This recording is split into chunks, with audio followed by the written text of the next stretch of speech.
Hey, it's Jasmine. Welcome back to the garden. It is the end of March and this month flew by, and honestly, I couldn't do very much in the garden this month because there was so much rain.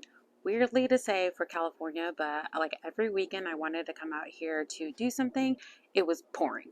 And we probably got way more rain than we've ever had in the last few years, and if you can see in the back, the garden loved it. So let me take you around and I'll show you what's different from last month to this month. All right, starting off in the center garden bed, if you can see, the biggest difference between last month and this month is we have ranunculus blooms. Just look at them.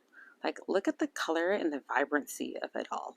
Like, this orange is just like extremely orange. This variety color is called Sunset, and it's like the camera just does not do it justice.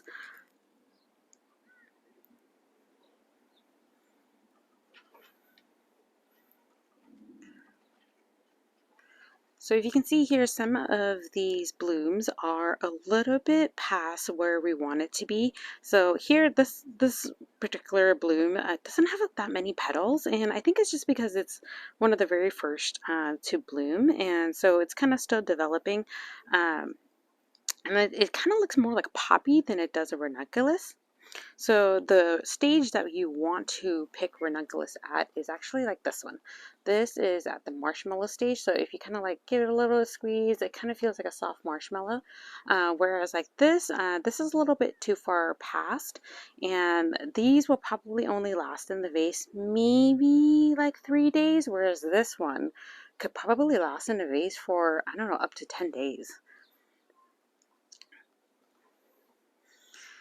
But this red right here is just so good. Like,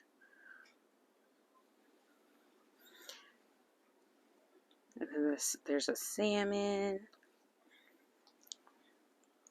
And then my favorite is this gold color. It's not even like it's like more like a not even like a buttery yellow. It's just like a different kind of like gold punchy color, and it's just so different.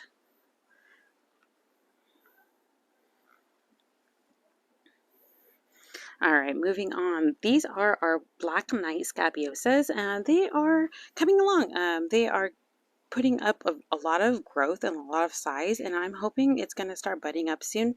But, you know, we'll see.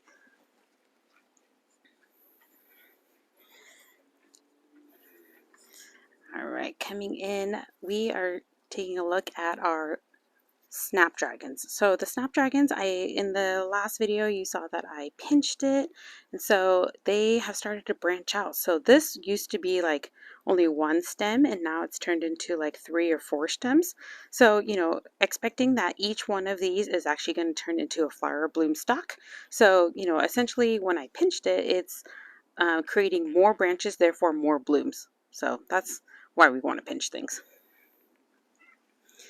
The Statice here, this I believe is the pastel blue variety. It is starting to color up. So pretty much what we're looking for when we're picking Statice is there is this purple color, purple bluish color, but what we're looking for is almost like a little, there's a pop of white that comes out, and once that white shows up, it is good to go. As you can see, we have a kitty in the garden. So something that I've done to deter my cats from squishing my Lisianthus that is in here right now is I put a cage. I bought a dollar store cage and stuffed it in there so that they actually can't step on top of the plants. So in the case that, you know, like Bankai here is in the garden, he won't actually destroy by laying on top of all of my plants. He's okay right now with being in the middle of it. I don't think is going to lay down, but we shall see. All right. In the last video, you saw that we planted the bee balm. It has put on a significant amount of growth. So that is actually going to be another set of fillers for the bouquets. All right, and then talking about fillers, this is Persian cress. So Persian cress is, I grew it. You can actually eat it, but this I grew specifically to be greenery in bouquets. And if you can see here, when we want to pick it is when it starts to form little seed pods. And like if you look at this bottom of this branch, you see a bunch of little teeny tiny like seed pods, and then the flowers at the top. So once we get a little bit more seeds, we can cut it. And I haven't vase tested it yet, but it should last about a week in a vase. So hopefully. And then seeing here, there is our lettuce and our spinach. So our spinach is doing something interesting. It is getting taller, but it doesn't seem to be flowering. So I can't tell if that means it is bolting, which is like creating flowers, ending its life, and therefore not tasting good, or if it's just reaching for light because there's so much spinach here that is kind of competing, and so therefore it needs to grow taller to reach the sun. So, like, I'm gonna taste test it and try, but like, look, we probably have, I don't know, like $10 worth of lettuce and spinach here, so no need to go to the groceries for greenery. All right, in this corner here, we have our Cosmos here. They started forming flower buds, and I thought it was a little too soon, so I pinched off all of the flower buds, and hopefully it kind of encourages it to grow a little bit bigger before it starts creating flowers.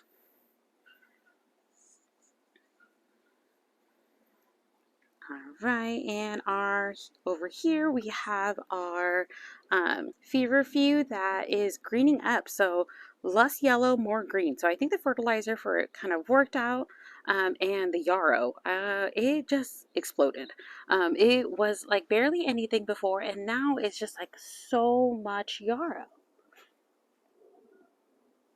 So I'm hoping for a bigger plant this season, and hopefully if it's a bigger plant, therefore it's going to make more blooms.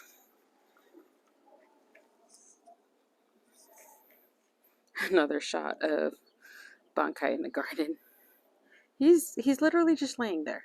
He's not crushing any of the blooms, but you know, good thing they're up really high and he's just hanging out. Sharing the garden with the cats. All right, here's another shot of the cage that I was talking about. So I have here is Lisianthus. It is protected via a Dollar Tree cage. So my thought is if in the case that the cats try to step on top of it, at least the cage is going to protect it, and at least it has some chance of survival versus before where the cats would probably just lay right on top of it. All right, pivoting from the garden bed, we are going to check out on the berries. So here I have a blueberry. There's two varieties of blueberries in here and some strawberries. So if we look at the strawberries, they are starting to flower and bud up. These I should have pinched off because they are a little bit too early in the season. So you want it to be a little bit warmer before the berries start forming, but they're looking great. I probably need to fertilize this so that we'll get bigger berries instead of just small ones that look like this. The blueberries surprisingly survived the wind and the rain. Last year, a lot of my blueberry flowers like fell off in the wind, and this year, if you can see, we have berries that are forming. So before they turn into berries, they have these small flowers like this, and they're very delicate. They even look like teeny tiny blueberries. But last season, like this crazy windstorm came through, and then it blew off all of the flowers, so we had no berries. This year, the wind and the rain a little bit later in the season, and so the flowers at least got pollinated, and so they're starting to form up berries. This is a probably a 2-year-old plant right now. I probably should have split these up because there's two different kinds in here. There is, I think this one is a sharp blue or blue sharp, something like that. I'll put it up on the screen. And then this one is a something that starts with a B. But these are low chill blueberries, which means they only need about like 200 hours of coldness. So that is a lot less than comparatively to some of the varieties that need like 1,000 to 500 hours of cold. Alright, that's it for the March garden tour. I'm actually going to start cutting some of these blooms for my first bouquet for the season. You'll see that in the next video, so stay tuned. Please, if you liked this video, please like and subscribe. And if you're interested on how I'm going to get more blooms, check out that last video about fertilizing, and I'll see you next week. Thanks!